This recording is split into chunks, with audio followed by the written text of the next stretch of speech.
At the will reading, my parents gave my sister $10 million and told me to go earn my own. Then Grandpa's lawyer stood up and read a secret he kept just for me. My mom started screaming. It was a warm September afternoon in Austin. When I pulled up in front of the old ranch house, the wind chimes on the porch clinked faintly. The same sound that once meant safety in summer afternoons filled with laughter. Now it felt unfamiliar, almost hollow.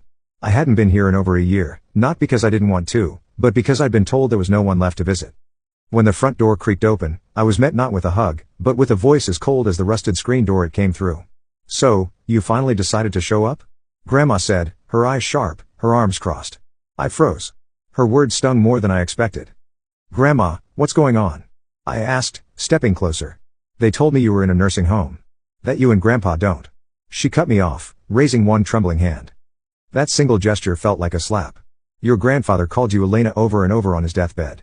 He kept asking for you, his little scientist, but you never answered. You never visited." My breath caught in my throat. "That's not true," I said, my voice shaking. "Please, let me see the number he was calling." She hesitated for a moment, then disappeared into the house. When she returned, she was holding a small notepad, the corners worn, the pages slightly curled.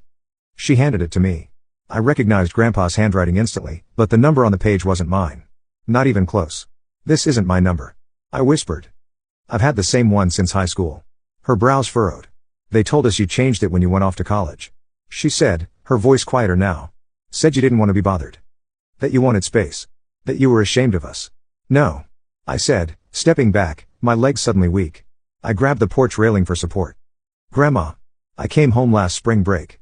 I came here. Vanessa was here. She said no one was home." Grandma's face turned pale. "We were here. We've always been here. Elena, what are you saying?" "They lied to me," I said, anger rising in my chest, like a wave. "They told me you and Grandpa had been moved to a care facility out in Cedar Ridge. They said visitors weren't allowed because of quarantine. That it was best I stayed away and focused on school." Her lips parted, but no sound came. She looked as if the wind had been knocked out of her.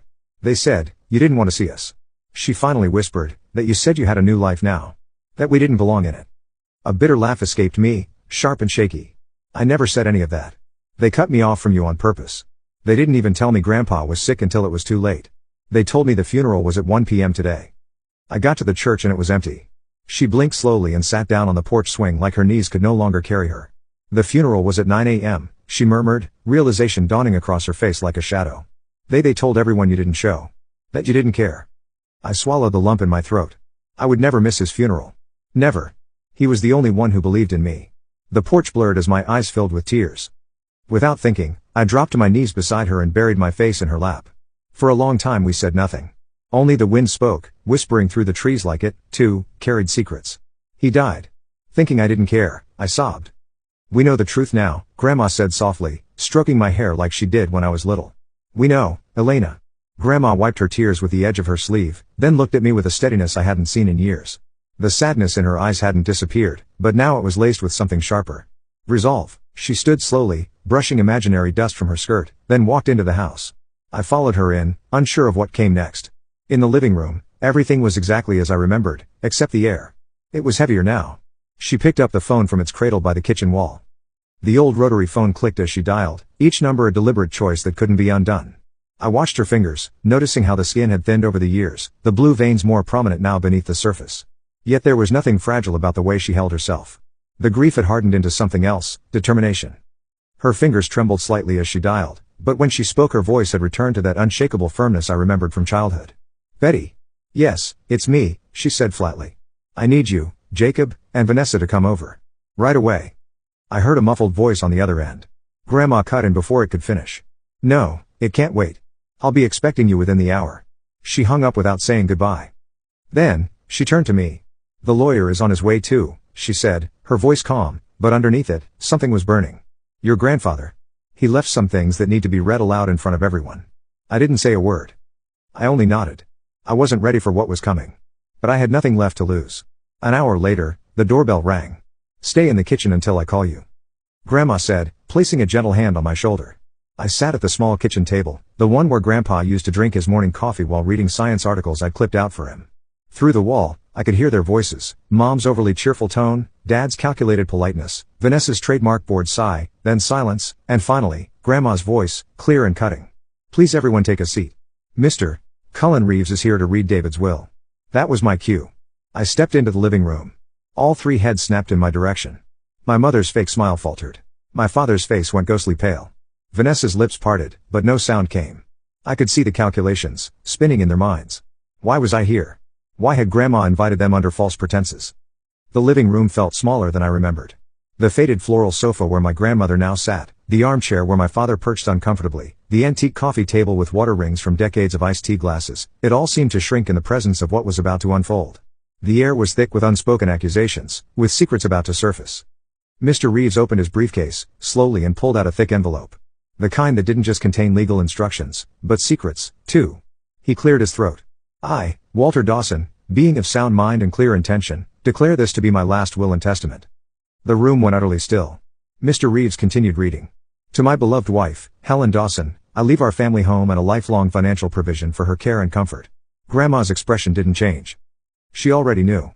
To my granddaughter, Elena Dawson, I leave the newly constructed research facility at 482 Pine Ridge Lane, including all laboratory equipment, intellectual property rights to any ongoing projects under my sponsorship, and the funds required for continued development and staffing. The room cracked. It was subtle at first. A sharp inhale from Dad, the twitch of Mom's eye. But it was Vanessa who broke the silence. You've got to be kidding me. Her voice shook with fury. You gave her the lab? The whole damn facility. Mr. Reeves didn't flinch. And finally, the remainder of my estate accounts, assets, and investments shall be divided equally between my two granddaughters, Elena and Vanessa Dawson. The silence that followed was loud. Vanessa stood up so fast her chair screeched against the wooden floor. Her face was red. Her lips curled in disbelief. This is insane. No. No. I was supposed to get everything. That's what you said. She turned on her parents, voice cracking. You promised. You told me if I visited him, acted like the good granddaughter, played along, everything would be mine. I stared at her, frozen. They'd made her act, lie, manipulate a dying man for money. And she'd done it willingly. But Grandma wasn't done. There's more. She said coldly, reaching into the drawer beside her and pulling out a folded letter. Her hand shook as she passed it to Mr. Reeves. Walter wanted this read, too. Mr. Reeves unfolded the letter slowly, careful not to tear the brittle edges. The paper had yellowed, slightly, but Grandpa's handwriting remained bold and firm, as if he had written every word with unwavering clarity. He cleared his throat before reading aloud. To my dearest Elena, if this letter is being read, it means I'm no longer by your side. And though that thought breaks my heart, I hope these words carry some of the love I couldn't show you enough in life. You were always different, not in a way that needed fixing, but in a way that made the world richer. While others chased noise, you searched for truth. While they performed, you observed. You were my little scientist. My pride. My legacy. A sharp breath caught in my throat. I could already feel my mother's stare burning into me, but I didn't look her way. I watched you grow up with questions in your eyes no one around you seemed interested in answering. I saw the way you clutched your little notebook at 7 years old, recording how long it took rain to fill a glass jar. I saw how your joy dimmed every time your mother brushed you off, every time your father changed the subject. And I watched helplessly, as your brilliance made them uncomfortable, because they could not understand it, and worse, because they never tried. Vanessa shifted in her seat. Mom crossed her arms. Dad looked away. Vanessa was always louder. Easier to praise. More comfortable for them to parent. And so, they poured everything into her. Attention, affection, money. I don't blame her entirely for the way things unfolded. She played the part they wrote for her. But, you, Elena, you built your own script. That took courage I admired more than you ever knew. A tear slipped down my cheek. Grandma reached for my hand, gently squeezing it. I remember once, after you won your first regional science competition, your parents didn't even come. They were at Vanessa's dress rehearsal. You came to the porch afterward, holding the trophy in both hands, unsure of whether to be proud or ashamed. You asked if we could put it in the box under your bed instead of on the shelf. You said, maybe if I don't show it, they'll stop looking at me like I'm someone else's kid. My heart broke that day. I felt the room shrink around me. My mother remained stiff. My father had gone pale. Vanessa was silent, biting her bottom lip. You deserved more than what they gave. Not just things but recognition, warmth, space to be exactly who you are. And while I can't rewrite the past, I can make sure your future is built on your own terms. That's why I built the lab for you. That's why I changed the will. You're not a mistake. You are a miracle they never deserved. Mr. Reeves folded the letter slowly. The silence that followed was deafening. I remember the trophies, the box under my bed, the way I used to sit for hours, rearranging them like puzzle pieces I didn't know how to display. I remembered hiding certificates in drawers. I remembered Vanessa saying, nobody likes a know-it-all, every time I opened my mouth in front of her friends. And I remembered doing her homework for her. You're just better at this stuff, she used to say, dropping her books in front of me without even asking. Vanessa, that's cheating, I had told her once. Elena, help your sister. Mom had snapped from the hallway. Family helps family. But it was never help. It was control. There was a pattern. Vanessa demanded my parents enabled and I complied because I thought maybe if I was useful I'd be loved. Sometimes I'd hear them talking when they thought I was asleep. I just don't get where she gets it from, Mom would whisper. She's not like us, Dad would say, almost amused. Maybe we brought home the wrong baby. They'd laugh. I never did. I stared down at my hands now, older, steadier, stronger than the ones that used to grip a magnifying glass in the backyard, trying to catch sunlight in a jar. Grandpa had seen me. He'd always seen me. And now, he'd made sure the rest of the world had to as well. I was always the quiet one. The one who stayed behind while the rest of the family moved like a polished unit. Vanessa always in the spotlight, my parents orbiting her like planets to a sun. I didn't need their attention, I told myself. Not really. But, even lies grow heavy when you carry them long enough. While Vanessa danced on stage in glittering costumes, I sat in the back row of the auditorium, holding my breath every time Mom stood to applaud. She never clapped like that for me. I don't even think she knew when my science fair was. I remember one birthday, I must have been 10, Grandma and Grandpa had driven down from the ranch, and Grandpa gave me a microscope kit, wrapped in newspaper with a bow made from twine. I was ecstatic. Vanessa rolled her eyes. Of course, she'd want a box of germs, she muttered. Mom laughed. Well, that's our Elena. Always the little oddball. That night, I set up the microscope on the kitchen counter, too excited to wait. I'd prepared slides of pond water, bits of onion skin, flower petals, anything I could get my hands on. But just as I leaned in to focus the lens, Mom's voice cut through the hallway like a blade. Elena, clean that up. Vanessa's friends are coming over. I don't want your science mess out. She didn't even look at me when she said it. That was the pattern. Vanessa had people. She had parties, celebrations, the kind of family photos where everyone was smiling. I had books. Quiet. A world I built out of pages and formulas because the real one had no room for me. Even when I achieved things, scholarships, awards, invitations to summer research camps, my parents treated them like chores. I have to fill out more paperwork. Can't you skip this one? We already did the last camp. What about Vanessa's trip to Miami? We can't be everywhere. They didn't realize those were the only things keeping me afloat. Recognition from strangers meant more than silence from my own blood. And it wasn't just neglect. Sometimes it felt like resentment, like my very existence, complicated the story they wanted to tell about our family. At school, I overheard my mom talking to another parent once. Elena? Oh, she's our little genius, she said, with a smile that didn't reach her eyes. A bit intense sometimes, but we're trying to help her be more normal. I remember retreating to the bathroom and locking the stall, gripping the edge of the toilet tank to keep from shaking. Even in moments when I tried to reach them, when I got into the gifted program, when I was accepted early to university, they responded with fear, not pride. Are you sure you're ready for that? You'll be so far away. Don't rush through life, Elena. It's okay to be ordinary. But I wasn't ordinary. I never had been. And Grandpa knew. He was the only one who didn't try to make me smaller. He once found me, crying behind the barn after Vanessa had told me I'd never be pretty enough to matter. I must have been 12. He didn't ask what happened. He just handed me a pocket-sized notebook and said, write the things they don't understand. One day the world will. That notebook stayed with me, through high school, through every failed experiment, every lonely lunch, every invisible birthday. It was my anchor. My armor. Now, sitting in this living room, with that same family across from me, pretending I didn't deserve any of this, pretending I was the selfish one, I felt the full weight of those years settle around me like armor reforged. They had spent a lifetime trying to dim my light. But Grandpa built me a space where I could shine without apology, and now they had no choice but to watch. The silence, after the letter was read, didn't last long. Vanessa shot up from her chair, her face a flush of rage and disbelief. Her voice cracked as she spat the words. This is ridiculous. Why should she get anything? She wasn't even there. She disappeared for years, and suddenly she walks in and takes half of everything? The lab? The money? Her eyes darted to Mom and Dad. You said it was mine. You promised. My mother's face was blank, unreadable, but her fingers twisted in her lap like she was trying to wring water from air. We had an understanding, Vanessa continued, her voice rising with every word. I did what you asked. I played the role. I visited him when you told me to. I said all the right things. I was the perfect granddaughter. Her voice cracked. You made me beg a dying man for his favor. That sentence hung in the air like smoke, after a gunshot. Even Grandma blinked. And now I'm supposed to just share? Vanessa let out a dry, bitter laugh. With her. I looked up, slowly, meeting her eyes for the first time since I entered the room. I had no anger left, no fear, just clarity. You didn't visit him because you cared, I said quietly. You visited because you were told there'd be a reward. Vanessa froze. You never spent hours with him talking about books or experiments or his garden, I continued, my voice calm. You never sat by his hospital bed unless someone told you to.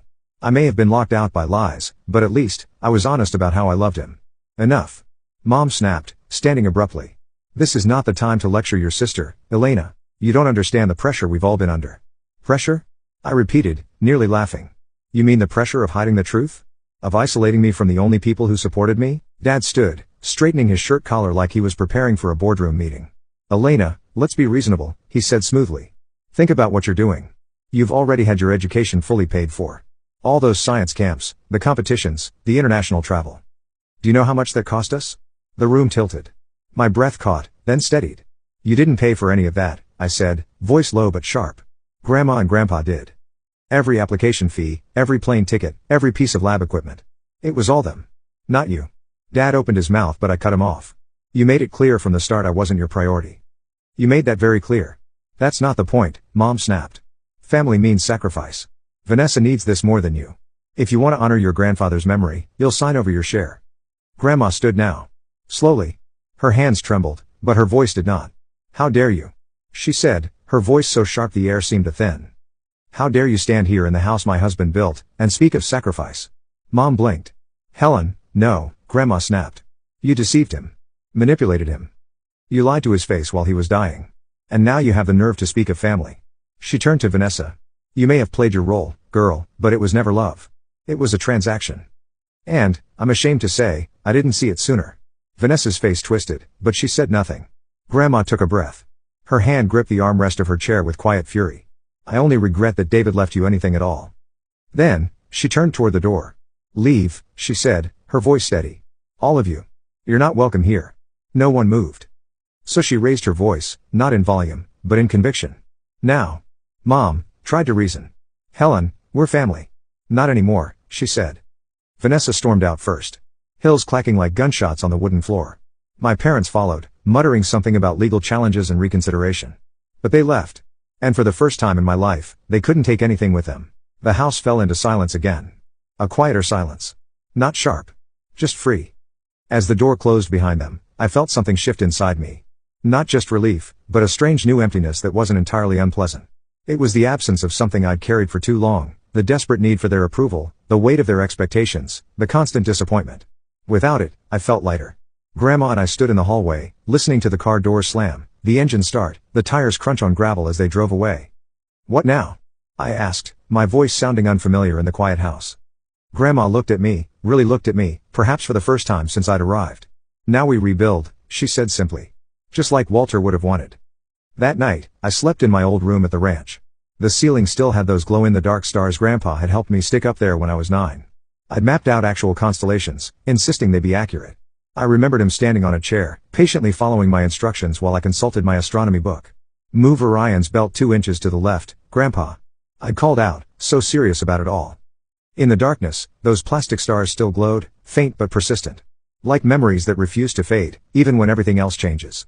It's been 6 years since that day. 6 years since the front door slammed behind my parents and sister. Their angry footsteps echoing off the porch, like the last remnants of a storm finally blowing out to sea. I haven't spoken to them since.